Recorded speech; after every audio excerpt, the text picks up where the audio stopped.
Okay. Welcome to the OAME 2020 virtual conference. I'm your host, Jolyn Mascarenas. Along with me, running the technical sides of things, is the fantastic Greg Clark. This is the session, Spatial Thinking in Your Math Program, with the fabulous Diane Stang, and we will get to that in just 1 second. We wish to express gratitude to Mother Earth and for the resources we are using, and honor all the First Nation, Métis, and Inuit who have been living on the land since time immemorial. Thank you to all our sponsors. Thank you to Texas Instruments for stepping up to help with the infrastructure to put this conference on, and the rest of us who have offered door prizes. These are many of the same vendors you would see at our live exhibit and have supported OAME over the years. Be sure to wait for instructions at the end of this session to learn how you can win one of these door prizes. That being said, please welcome Diane Stang to present her session on spatial thinking in your math program. Okay, just hang on, folks. I'm getting there. All right, here I am. So, just hang on, folks. Welcome. Okay, and here we go. Like Jolyn said, please forgive us if anything doesn't go too well. I want to welcome you all. This is Spatial Thinking in Your Math Program, and I think it's going to be a lot of fun to try this way. It's going to be new, so it is what it is, so we're just going to try it and have some fun. First of all, about me. I've been in education 40 years, and basically I've taught in Ontario and British Columbia. I've taught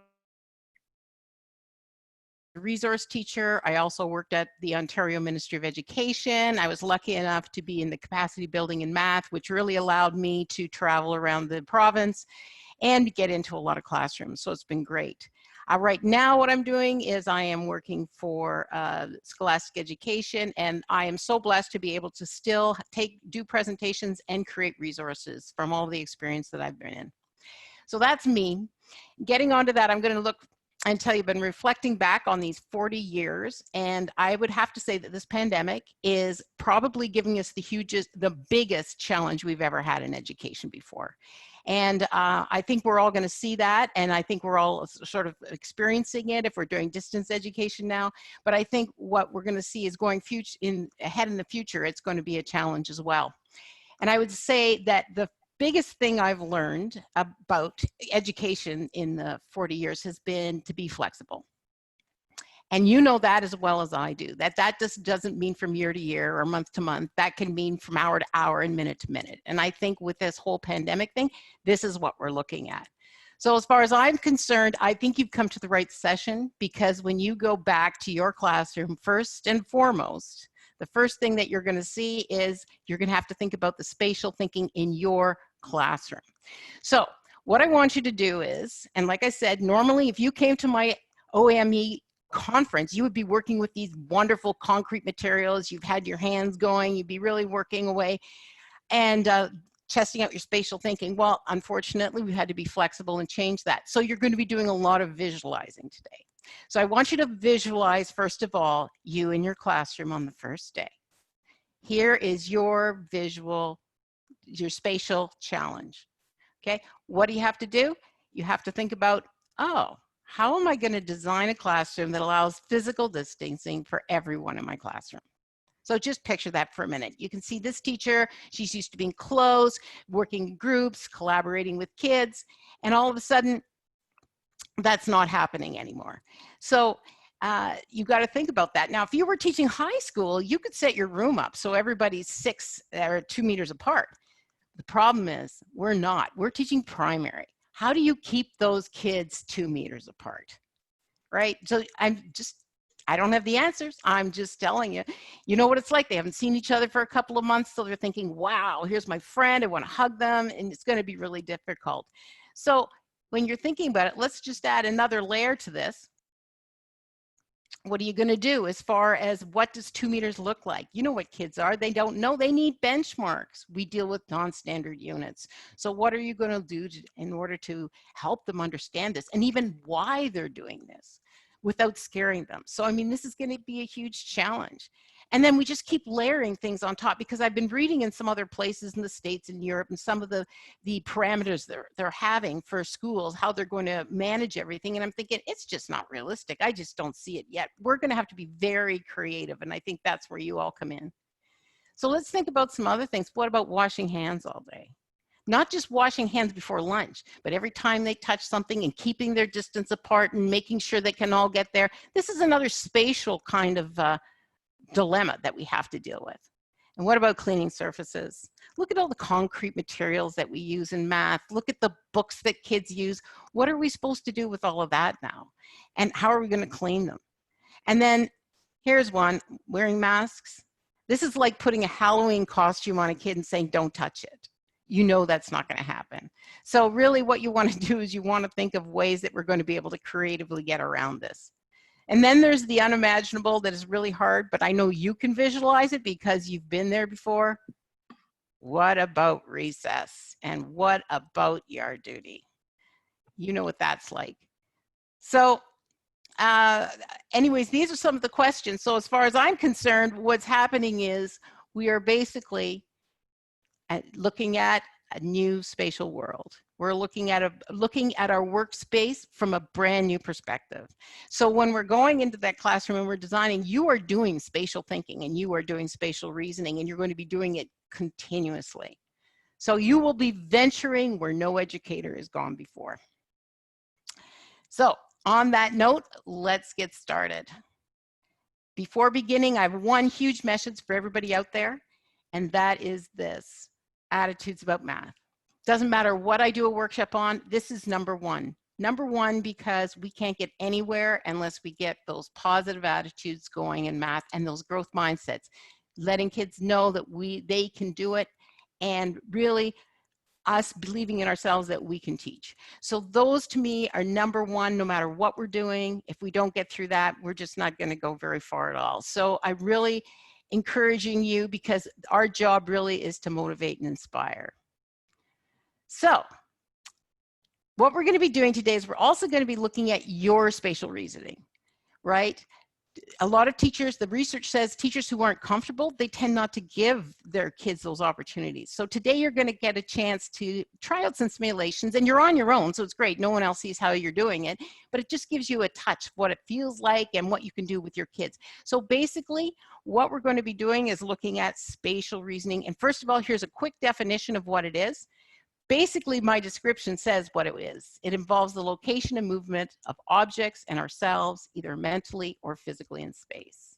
And this document is a great document. We'll put it in the Google Docs so you can get it. It's Paying Attention to Spatial Reasoning, put up by the Ontario Ministry of Education, if you haven't seen it before. Remember that spatial reasoning is not a single ability. Why spatial reasoning? I think this is important. I'll be brief on this, but I want you to know why we are looking at this so carefully. Dahani found over 20 years ago that spatial reasoning and math are basically the same. They're so intertwined that you cannot unravel one without the other. Then there is an interesting guy who's still doing his studies. It's Duncan. He started a longitudinal study where he started looking at kindergarten kids and just tracking their math ability up throughout the years. And he found that math ability, when kids enter kindergarten, was the best predictor of how they do, not just in math, but in reading as well. So this was a really important thing, but that same year, Y found something even more interesting, that spatial thinking is even a better predictor of math success, either verbal or math. So this is where you can see that they're intertwined. And then we come back to Duncan. 5 years later, now he's saying the best predictor of math performance is the gains made between kindergarten and the end of grade 1. So guess what that does? That puts us on the hot seat.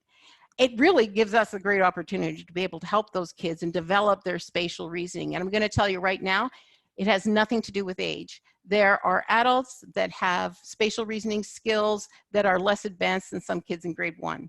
And the truth of the matter is it all comes from experience and being able to challenge your spatial reasoning. And that brings me to the last point, is Nora Newcomb. She's a great spatial guru. She says how it is malleable and can be improved. And that means all of us have the ability to be able to get better at what we're doing. So on that, we know it's critical to math, and we know it's critical to our lives, and it can be improved. So instead of using concrete materials, like I said, we would have in my live session, we are going to be using visualizing and images. And just so you know, this is being recorded. So that means any of the images that I show have to be copyrights. So the images I'm showing today are from my resource. It's called Math Plays. But the whole thing is you don't need these images to do it. You can pull up so many images on the internet to be able to carry this out. And the other thing I'm really promoting today are spatial talks. You do number talks in your classroom, they're great. They really help, but we can do a lot with spatial talks. The same idea, except you're throwing up a visual and you're getting the kids to talk about it. So that's what we're going to be looking at today. So Diane, there's a couple of things in the chat concerning kindergarten, teaching spatial reasoning in kindergarten. And Catherine Searson says spatial reasoning can also be inhibited by certain genetic conditions. Yes, it can. In fact, I did a whole series on supporting students with learning disabilities in math. And we found that one of the things we did with kids that had like visual spatial memory problems or anything like that, what we were really doing was we were still trying to, they could still up to their potential develop them. We developed a lot of their other strengths in order to support their visualization. And we found that that really helped. And so what we were doing is we would pair visuals with audios or whatever else we were doing. And that really seemed to help them because we actually did this in the classroom when we were looking at students with learning disabilities. So when we're looking at visualization, what we're basically doing is we're thinking with the mind's eye, and we're using our imagination to be able to generate. So we want to be able to pull up, make those images in our head, and then retrieve them. And this is the most important part, is transform them, right? This is that mental rotation, and we're going to be talking a bit about that. So what we want kids to do is do this, visualize 10. So all of you just sit out there and think, okay, visualize 10. Now, when I do this with my husband, he sees a 1 and a 0, right? That's it. But when I'm doing it with you, I know you're primary teachers, so you're seeing something different. So maybe some of you saw this, right?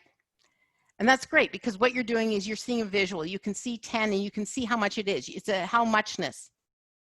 Then if I say, well, what's twice as many, you can see that. It's not that 20 is bigger than 10. You know that it is double. It is twice it. You can see it in your head. And when we challenge kids to see half as many, right, they are able to see that that is half. So, you know, so they're getting those relationships, the proportional relationships as well. So on that note, you're going to visualize right now. Here is a paper folding task for you. So you have to imagine this is a rectangular piece of paper, and you can see you have to follow the instructions. And what I want you to do is don't do it with paper and pencil. I can't see you, or paper and scissors. I can't see you, but I'm trusting you won't.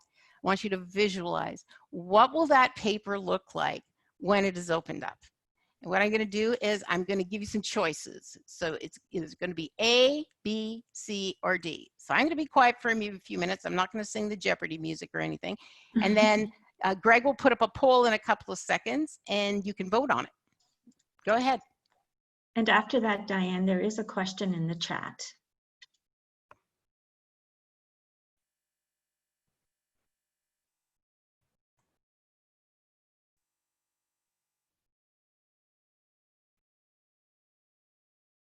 You may have to move the poll over just so you can still see the screen.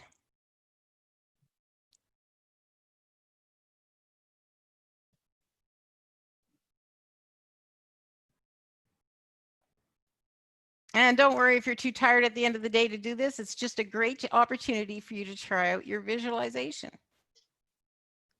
The votes are coming in. Okay, we have 50% have voted, have chosen something. Oh, good. Thanks for letting me know, Greg. Yep, no problem. Nope, there's still 60%.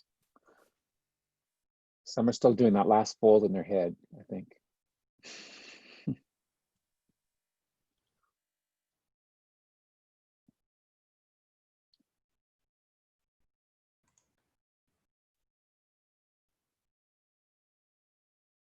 So I'm going to close the poll down in 5, 4, 3, 2, 1.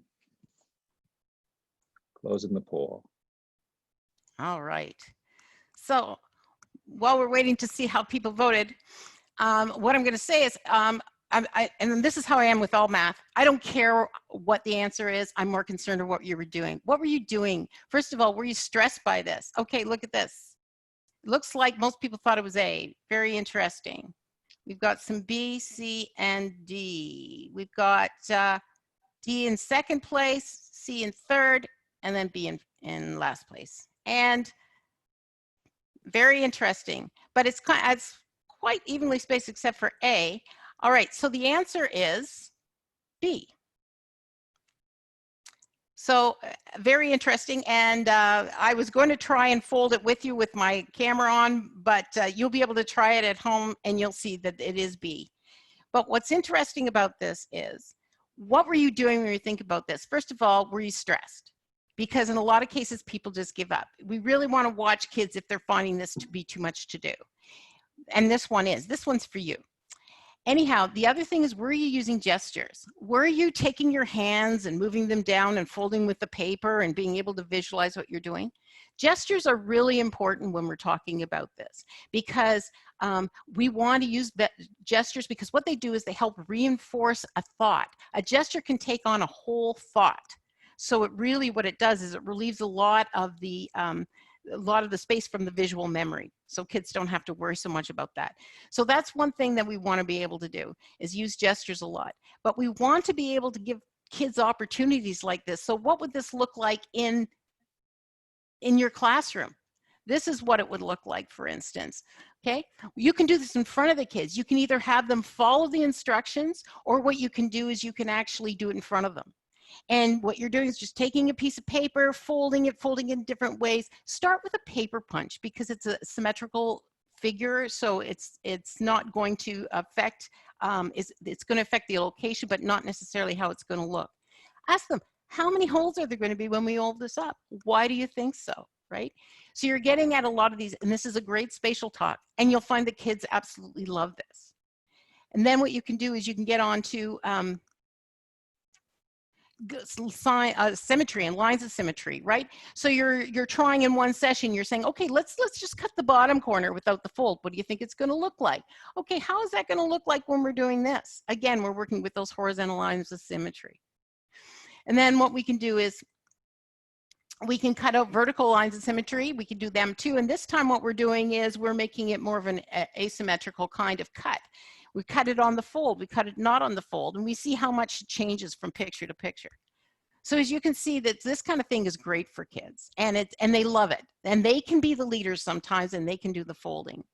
You can get more complex. You can do two cuts into diagonal lines of symmetry. In Ontario here, we're doing symmetry in grades 1, 2, and 3, but we are doing lines of symmetry, all those different kinds, in grade 3. So this is a great opportunity. And then finally, you can get as complex as you want. I've done this with kindergarten kids, and they just love it, and they get very good at predicting. So just in your head, again, just fold this in your head, do your gestures, and think where those holes are going to be. How many will there be, and where will they be?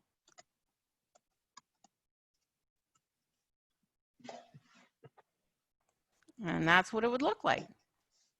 So a lot of fun that you can have in the class. How do we develop those visual images? This is important, and this is where we start with those concrete materials. And so in other words, your kids are not going to develop those until it's like navigating. One thing I was going to talk about, but a bit later, like right now, you can sort of visualize where you're going to be going on a map if you sort of have a few landmarks. With kids in kindergarten especially, they can't visualize a path that they're going to walk until they've actually walked it. So this is the same kind of idea. We want kids to use those concrete materials first. So I want to tell you about a really interesting study that I did called Math for Young Children. It was done here in Ontario. I worked with a bunch of researchers, including Joan Moss, Kathy Bruce, several other people from OASE as well. And what we did was we were looking at kids and how they could use their spatial reasoning in math. So basically, I worked at a school called Blantyre in Toronto District School Board. And what we did was we gave them a task like this. We said, build as many unique, this is kindergarten, as many unique configurations as you can with 4 connecting cubes. So I want you to visualize in your head for a minute. Just think, how many different ways could you put those 4 cubes together? So they can't be twisted on their side. They must be flush with each other. But how many ways can you put those 4 cubes together? So just visualize in your head.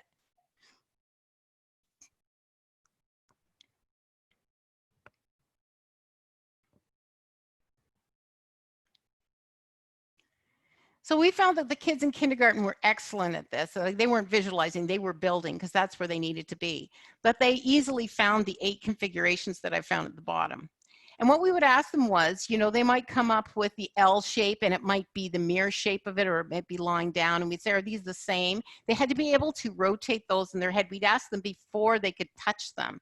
And what they found was that they could actually figure out by rotating it in their head which were the same and which weren't. In fact, in a lot of cases, we found that we would give them some very complex ones, maybe made of 11 or 12 cubes, and we found they were better than the adults at actually being able to rearrange them. So we were amazed at the skills that they had. But we didn't finish it there. What we decided to do is we'd give them this challenge. We said, well, how many can you make with 5 cubes? So we as adults tried it out first, you know, thinking we're the wonderful researchers, and we found about 14 configurations, which was great. But when we gave it to the kids, they found 22 configurations. There's 29 altogether. They weren't stressed. They worked together. They could tell, and then we'd put 2 pairs together, and then we'd have to say, well, now only put the ones together that are different from each other. They'd know right away. They'd say, well, that one's the same as this one, and I can tell just by turning it. So we were absolutely amazed and flabbergasted how much these kids had as far as spatial thinking went.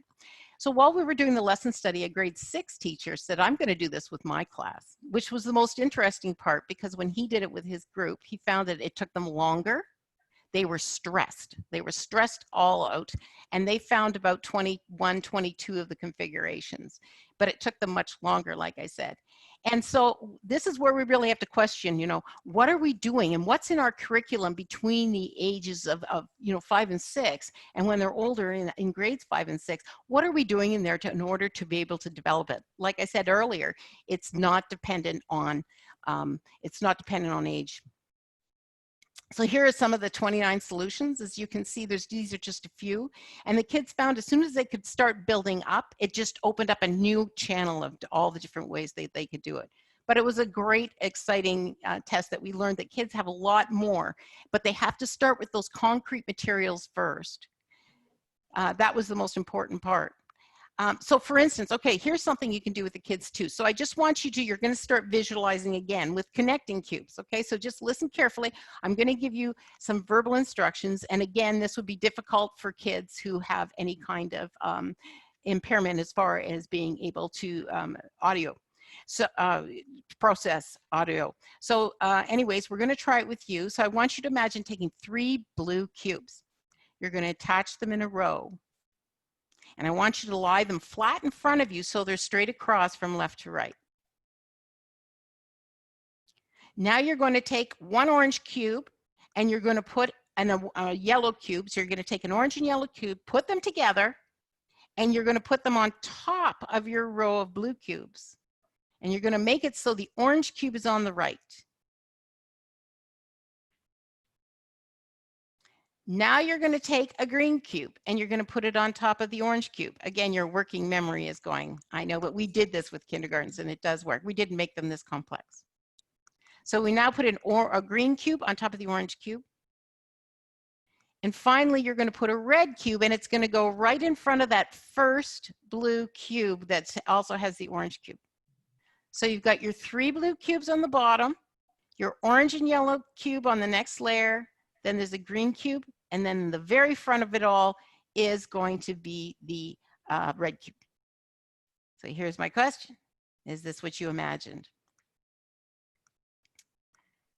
And as you can see, and kids were great at this. We did this a lot with them, and the more we made them complex, the more they could do this. So once they've worked with the concrete materials, they were able to make these visualizations, which was fabulous. Then we do things like this. We'd say, well, I want you to turn it upside down.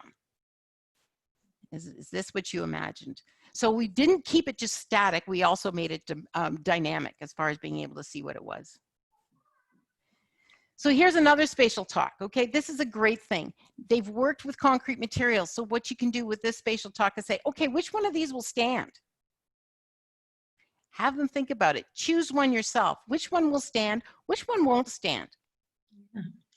So Diane, we have a question here saying, where can I find those types of exercises? And then another one about spatial reasoning saying, I wonder how much spatial reasoning and visual spatial intelligence, according to the theory of multiple intelligences, are connected. Are they the same? What if visual spatial intelligence is one weak spot? Are they the same? I'd say that I think they're related. I think what happens is we're sort of giving different names to the same things. I think in a lot of ways, if you're looking at spatial reasoning and visual spatial intelligence, yeah, there's so much related, I would have to say. And like I said before, if it is a weakness, what you're going to do is you're going to pair it with what their strengths are, right? Whatever whatever they're going to be. But we found that when we were working with kids that had difficulties in like learning disabilities, like true learning disabilities in visualizing and spatial, we found that as long as we paired them with other things, they actually developed their visualization so it could help. So you see, it's a tricky one, but we found even if they were exposed to the things, and giving them the concrete materials as much as possible was even a better idea than the visualization. So I would really go to the concrete materials as much as possible. And then you pair it with verbal.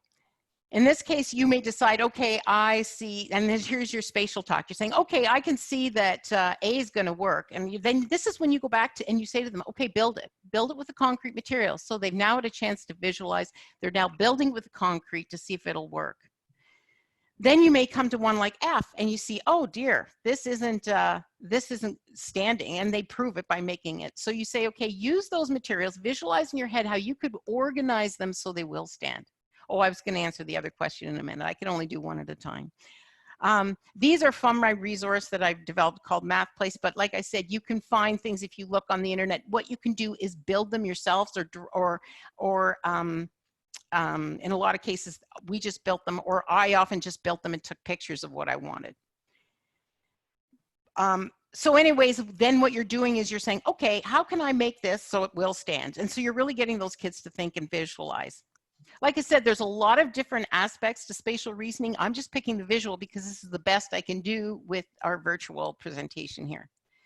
So another thing you can do is you can go and try Pentominoes. So in other words, you're doing the 5 cube challenge, but you're doing it with colored tiles this time. And I'm going to show you how you can do that live in just a minute.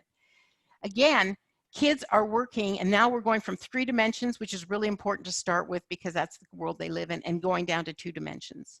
They can find the different unique solutions here, and then you can build on that and say, okay, which ones will fold into open boxes? And then what you can do is you can give them these nets and then have them experiment to find out which ones will fold and which ones won't. So again, it's just giving these kids these opportunities.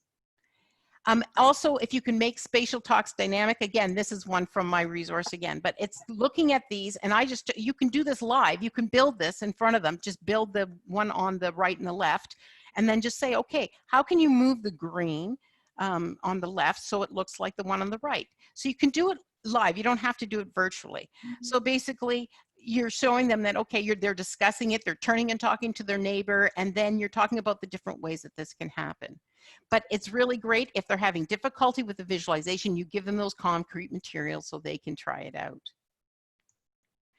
Something that's really important, and you're going to see as we go through, is composing and decomposing shapes, because it really affects everything they do in math. So this is one of the little books that I developed, but it's basically covering an outline with pattern blocks. And this follows the developmental trajectory of Doug Clements. And he's fabulous to read if you don't have any of stuff. He talks about kids in the early years. But you can see what I've done in this case is the kids are building, they have those inner lines. They can see what they're building on. And it's great. They can cover the page and they can make them work. Then what you can see is in the next page, Some of those lines aren't there anymore. And now, in order to build that caterpillar, kids have to go back to where they were before and remember the pattern that they had right here. So they can see the caterpillar, they can see the pattern that started, and they have to extend it into the other one. So now we're relying a little bit on their memory, what they visualized and what they've retained in their brains in order to be able to put it here. So then what we do is we build it even more. And now we're saying, okay, don't just cover it in more than one way. So I want you to look at the caterpillar on the right, visualize it yellow.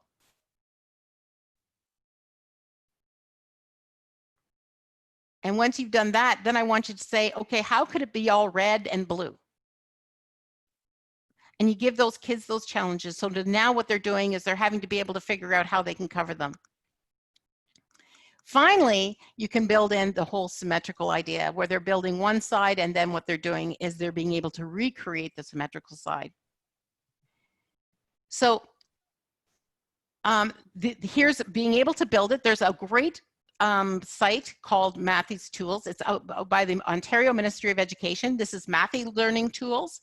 They're free from the Ministry of Education, and I'm going to tell you right now, they are great if you're distance learning or you're doing this in the classroom. This is a great way for those kids to do the activities that we just did. I'm going to show you how to do them if you're just patient with me for a second here.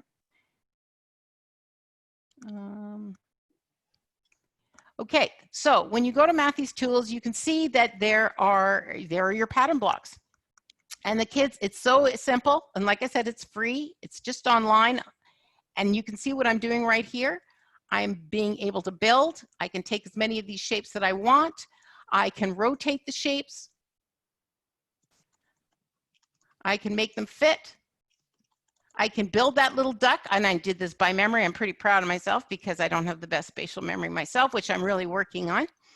And then you can challenge them and say, well, how can you make this duck so it's blue? So they have to be able to figure out, okay, how am I going to do this? Well, this pace isn't working. How can I move it around? Look at that. I've got to be able to fit it right into that spot there. There we go. And what's nice about Mathies Tools, you have a magnet up here that you can turn on and off, which is great because they don't have to be exact. So if they have 5 motor difficulties, this really helps them be exact. I just have to sort of turn it where I want it and get it close, and then it'll just snap into place. So it's a great tool for you to use. Like I said, you can make these challenges. If they're working, there's lots of different tools. These are just a couple of them. These are the colored tiles. So if I'm doing the Pentominoes, you can see what I'm doing. I can make them all in different colors if I want. So I heartily encourage you to use them and explore the other tools there at Mathies Tools. But we found them really helpful in what we've been doing. So check it out. Okay, visualizing, it's your chance again. This is really important. It's going to connect with what we just did. So this is a balance, right? Right now you can see that's the fulcrum in the middle, and what we have is we have a cylinder that is balanced by 2 cubes. So that's a balanced scale. You can see it. They're equal. Okay, look at the next one. This time it's a completely different scale. On this scale, we see 2 cylinders balanced by 4 spheres. Your job is, what will balance 2 spheres? Think of more than one solution.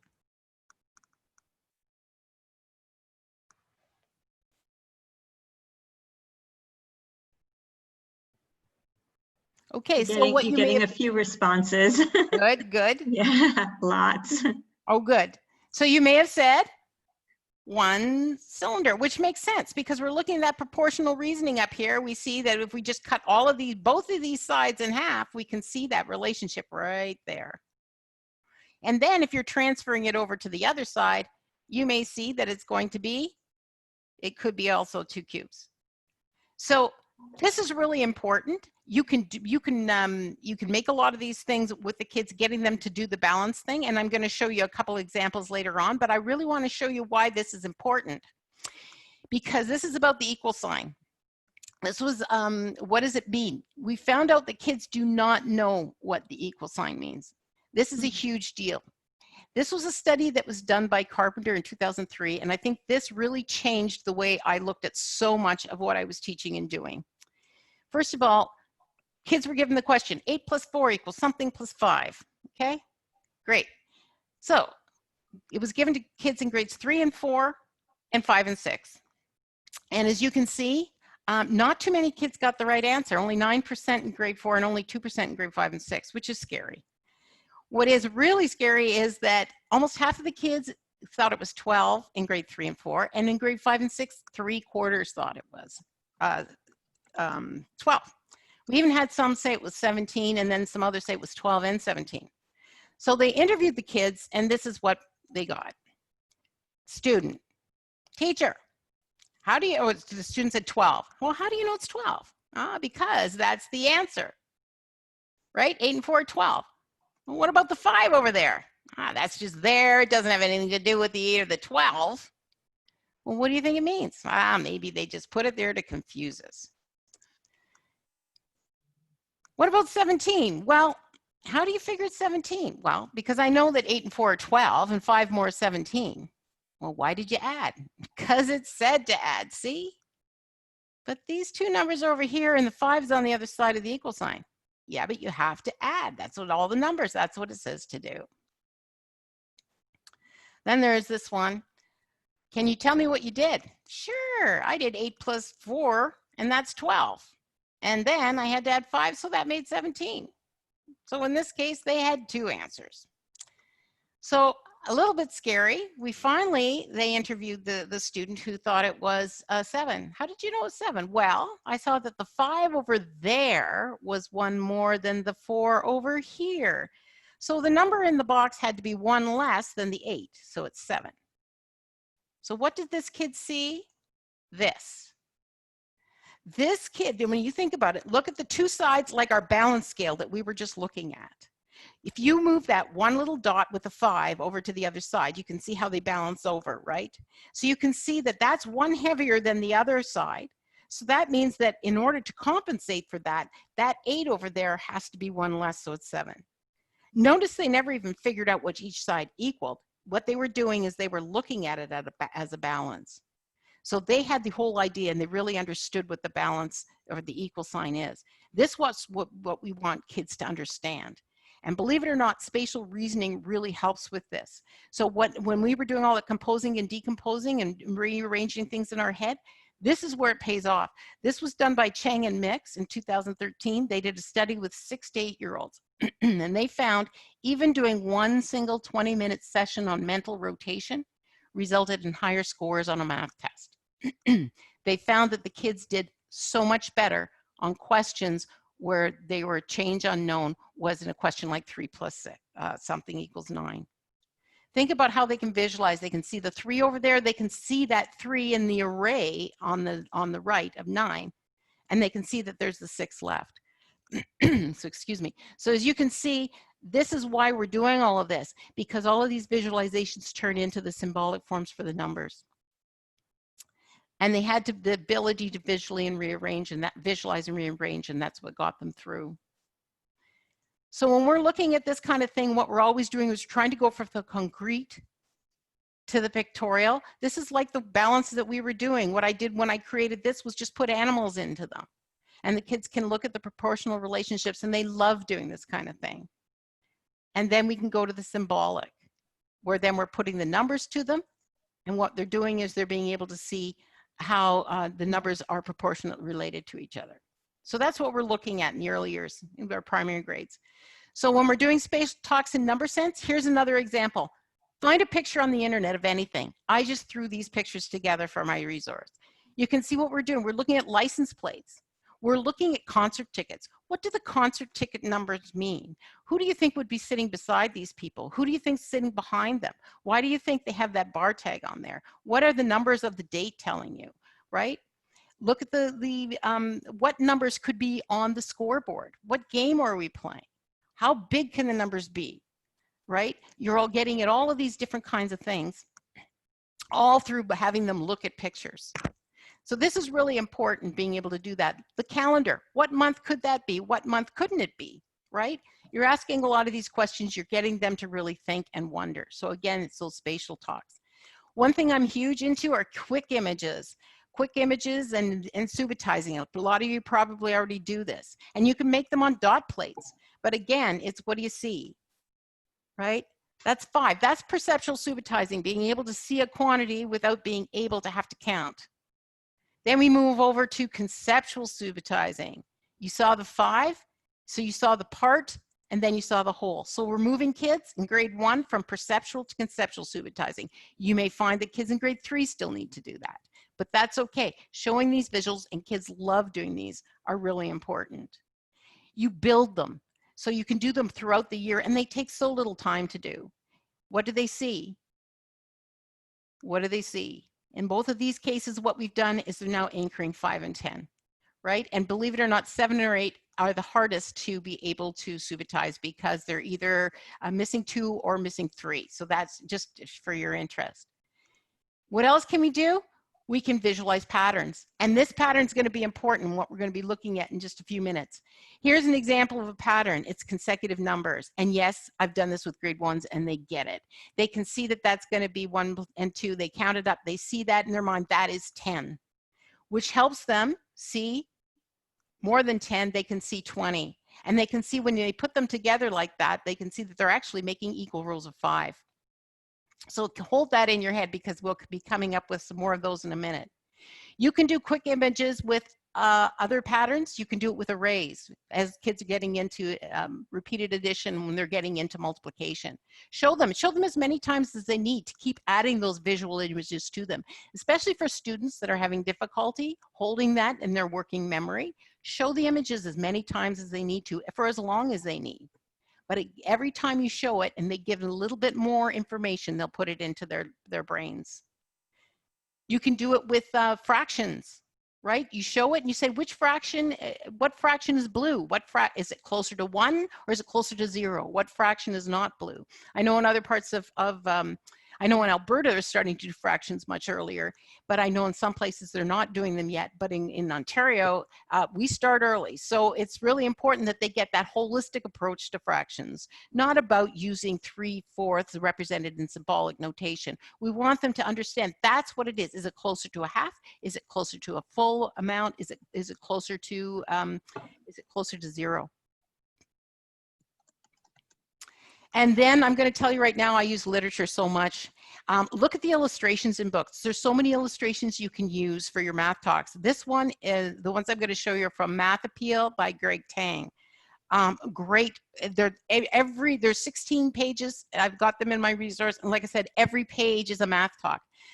How many seahorses? Figure it out in a few ways. Just take a look.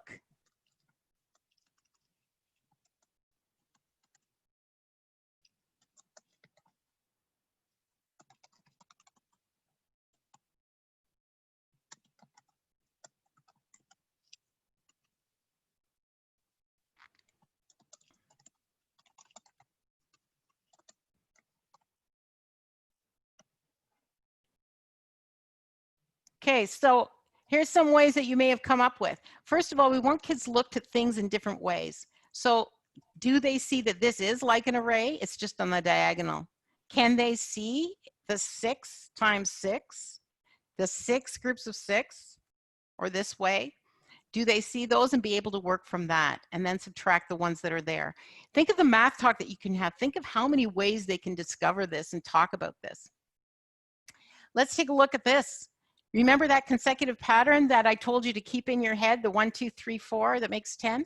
Well, they can see those top 4 rows and those bottom 4 rows right away and say, those are 2 groups of 10. And then I know those 2 middle rows on either side of the 6, those would be another group of 10. So I've got 10, 20, 30, 36, and get rid of the count. I can count backwards, 35, 34, 33, 32, 31. Lots of different things you can do with them. And then what you do is you translate these into these sentences for them. Right? Or they may say that the 5 objects that are not seahorses cancel out 1 row 5. So there's going to be lots of different ways they're going to look at it. What I love about it is you can do so much with consecutive numbers. How many apples? Again, you can see the consecutive pattern going here. But this time we're not starting at 1, which gets me into the whole point of conjectures. For instance, kids may come up with, does this work every time? Well, if you pair up the first and the last, and the second last and the second first and the second last, you'll see they all equal 11. Very nice and handy. How do you show that to grade ones? How do you prove that it works every time? Well, I've done it. You get one kid to stand at one end of the number line at any number, let's say number 2, and you get the other one to stand at number 11. And you say, okay, if we add 2 and 11, what are they? That's 13. Okay, each of those students move in one space. So one goes to 3 and one goes to 10. Look at it's 13 again. They keep moving in. How come? Well, because as one number gets bigger, the other number gets smaller. So we're giving one number over there to the other one.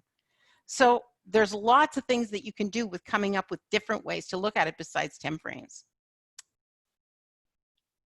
Spatial number talks, take some dice and just come up and say, okay, what do you see? How are these dots the same? How are they different? There's lots of things you can do. I want to make sure there's time for questions at the end. So I just want to make sure that I'm just going through and showing you some ideas. I want to talk about this. This is a document that came out in Ontario about focusing on fundamentals in 2018. And I know this is big across the country. It's getting down to those math facts. And yes, we really are encouraging, this document encourages that. The kids have to know their math facts, but they should be learning them through strategies. And like I said, visualization for this is critical.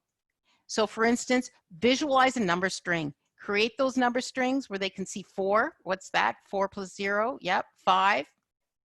What's this? 4 plus 4. They're learning their doubles. Then you're saying, well, what's that?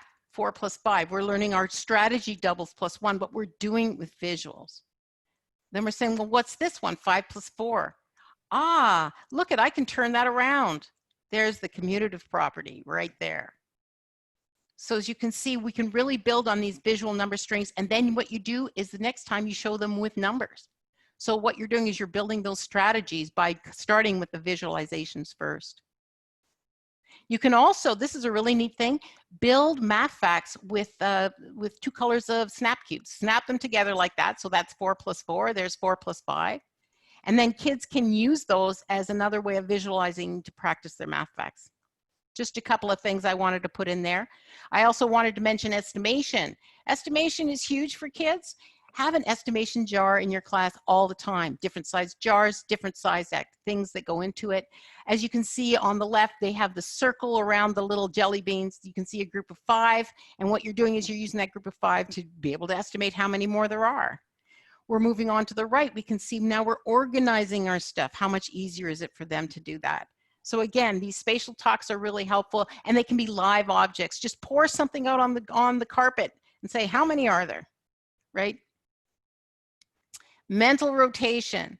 Okay, this is another big thing that I wanted to just touch on briefly. So this is where you are taking the object on the left and you are rotating it, and it will match up with 2 of those objects on the right. So even if you can think of one that will do that, just take a look and try it out.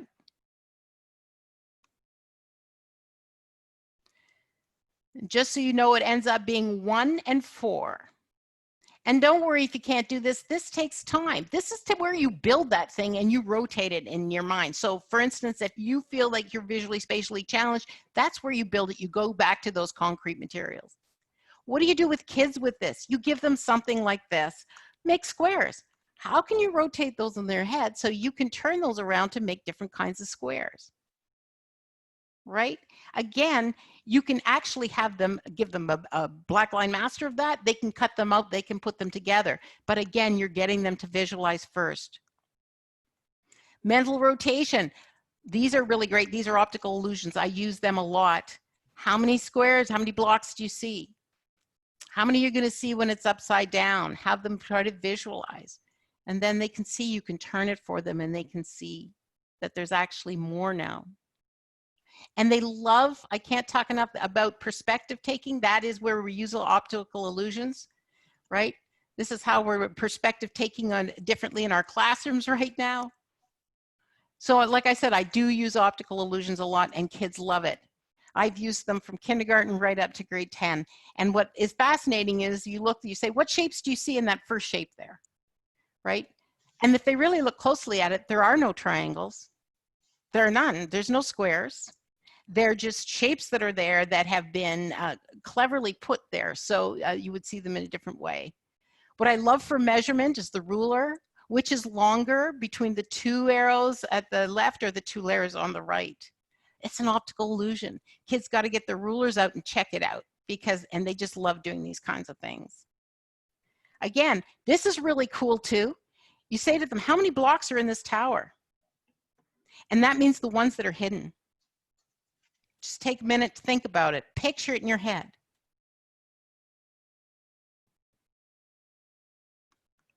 Diane, there is a question about where do you find these? Okay, I'm just going to talk about that again. Like I said, these are in my resource, but for this, I would build it and take a picture. I would literally, and I found one like this just on the internet. I went to perspective taking, I think, and I found one and I built it myself because for copyright reasons, but I found one right on the internet, exactly like this. But like I said, just build it in your classroom, because that was my next thing to say is you build this, you take a picture of it, or you just show kids one side. Then what you do is you build it and have them walk around to the other side. Let them see it from all different perspectives. So I'm always getting to this visualizing to the concrete. But seriously, if you go on, you're going to be able to find on the internet, you'll find that there are quite a few resources, and there are some that you can get. I've incorporated my own into my resource, but anyways, they are online. For instance, have kids visualize, if you put these two shapes together, what's it going to look like? And this one isn't too hard for us. We can see that it's going to be the first one, but it really gets a good conversation going. This is great. Which one doesn't belong? You put out 4 things, and what you do is you selectively choose them. So there's one reason that one of them doesn't belong for some reason. And kids will come up with crazy reasons. These are the ones I've made, but I'm going to tell you right now, and we'll put it there. There's a site called Which One Doesn't Belong. So it's wodb.ca. And if you go there, there's tons of these, which one doesn't belong. You will have a math conversation going about everything. You're talking about 3D properties here. You're talking about everything. So much comes out because for some reason, they can come up with reason for one of them not belonging. And like I said, do it with two D attributes. But to make it interesting for kids, like I said, you can go to that site. There's tons of them. But I did it, so I thought, let's do it with real objects. These are things they see in their lives. Here they can see the shapes. Which one doesn't belong? And you can come up with the reasons for them. Again, another thing I really try to do is I try to use art. Here what I've done is I've taken a lot of different, and these are, I found them on the internet and got permission from all of the artists to use them, so they're on the internet. But what great pictures to use, because look at the different geometric shapes we're talking about here. Here, in a lot of cases, they use ovoids. So you talk about the importance of them and how they're using them, how they build the symmetry. And these are from all across the country. So this is what kind of makes it interesting, that you can really get into a lot of great discussions about just artwork. And these I just got off the internet. Like I said, though, in order to do this, I did get permission from all of the artists to show them. Which are 3-dimensional, which are 2-dimensional, right? Kids don't know the difference between 3-dimensional and 2-dimensional until you actually do it with them. Here's another one. Very easy. I got off the internet. I made it myself. But how many triangles do you see? It's that composing and decomposing shapes. And in fact, there are 7. And here you're getting at the different kinds. So you're not always showing kids equilateral triangles, and they're not always in the same position. And you're being able to discuss what really makes a triangle. What are the actual properties? And this one I love. This is where you just take paper, cut these paper shapes out and say, how can you get from that rectangle to that chevron on the bottom? What are you doing to it? So you're getting kids to be able to visualize first and then use the paper to be able to cut them out and be able to make the new shapes out of it. A lot of fun, and kids love doing this. Like I said, they're motivating. And I just want to talk briefly about location and movement. I talked earlier about the kindergarten kid who cannot find their way until they've walked the path. Then you build concrete maps right with them in the classroom. And then finally you get down to maps where they have to discuss the relative positions of objects on the maps. This is a lot of fun. Give them something like this, a roadmap. You can find them on the internet. This is where I get a lot of my ideas, but to have them sit there pretending they're driving a car. Where are they going to put those signs to make that street safe to go? Have them follow the street and actually turn as they're going through. A lot of fun for them to do, but also very good for their visualization skills. And here we're connecting the visual with the symbolic. Again, go to your literature. This is a great book you're probably familiar with. We're going on a lion hunt. You can't go over it, can't go under it, can't go around it. So we're going to have to go through that grass. And you do the gestures with them. So you're putting those gestures that I talked about earlier and hanging them on there. Oh, this is really important too. Coding's all the biggest thing. I know there's one going on now at OAME. Well, you know what? You can code on paper. Coding is just being able to give instructions. So how kids can have fun with this? You can do it as a barrier game, but how do you get from create a code? So you're creating the code there, and then the other student is following the code.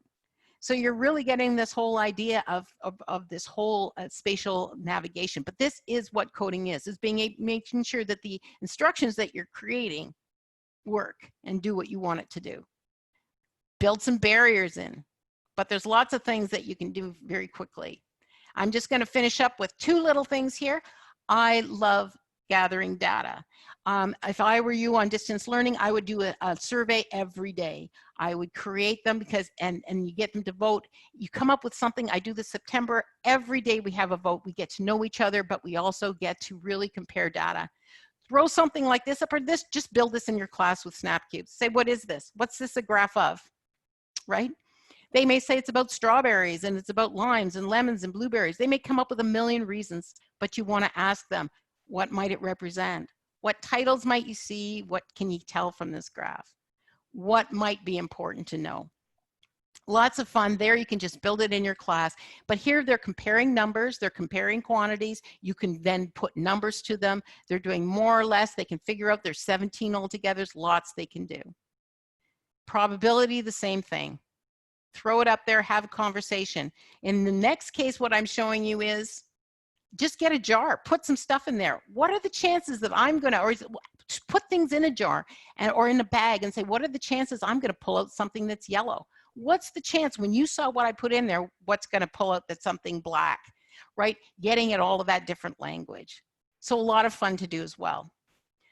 Anyhow, that's as much as I'm going to say. I know I went a little quickly there at the end because I wanted to get everything in.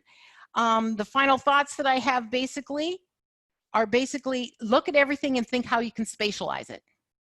How can I get kids to visualize? Before you ask them to do something, have them visualize it in their head.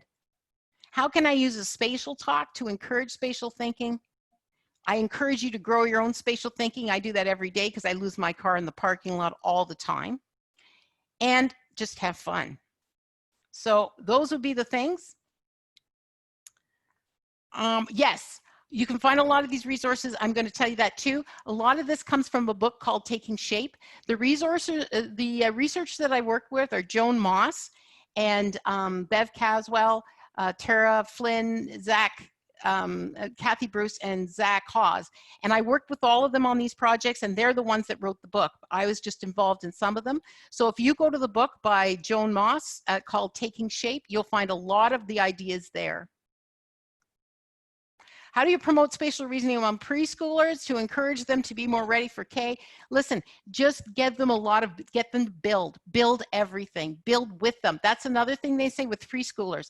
Don't just give them free build, give them instructions and build along with them. If you give them the language, they found that the kids who are given the language, the spatial language, if their parents use it more, they actually have better spatial thinking. So when you're telling them to get something, if for instance, don't say get the ball over there, say get the ball that's on the middle shelf.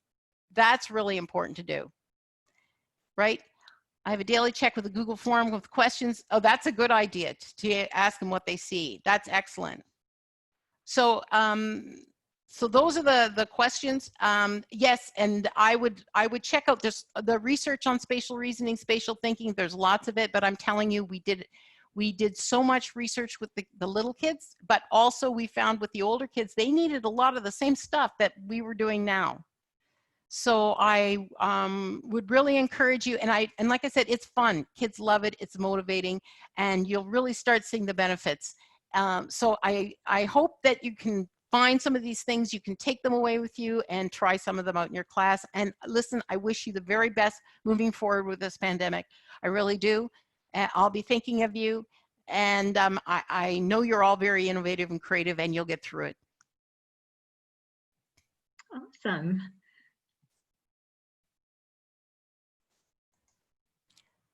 So that's it. I don't know if, did Jolene? Yes, I'm coming.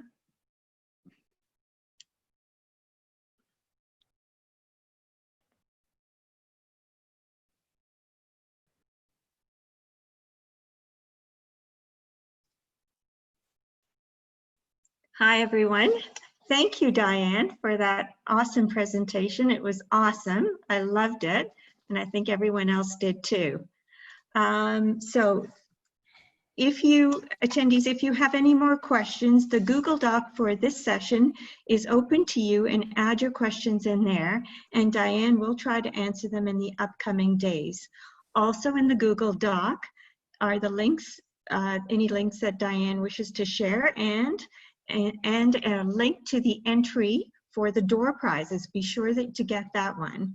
The entry form is also posted in the chat. You may enter once per session attended, and prizes will be drawn at the end of the conference. This form will be available today. You can get to Google Doc and the recording of this session once it is posted on the OAME website. We ask that you please do not share this link publicly. To access the recordings after Monday, please consider becoming a member of this fabulous organization, OAME. Thank you so much to everyone, and stay safe.